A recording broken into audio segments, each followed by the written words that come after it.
Swaps are the tradition of Girl Scouts exchanging keepsakes. Started long ago when Girl Scouts started guides first gathered for fun, song, and making new friends.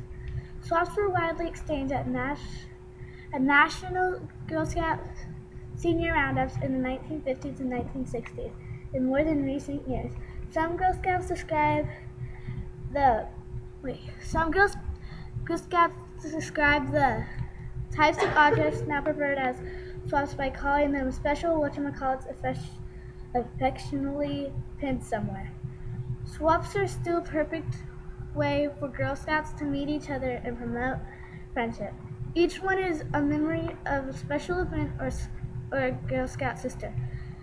As Girl Scouts, you must always have manners, so say if someone comes up to you and asks to make a trade, you always say yes and don't forget to say please and thank you and also your name.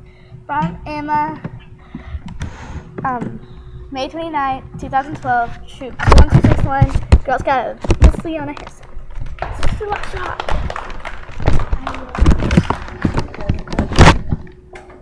I sputtered.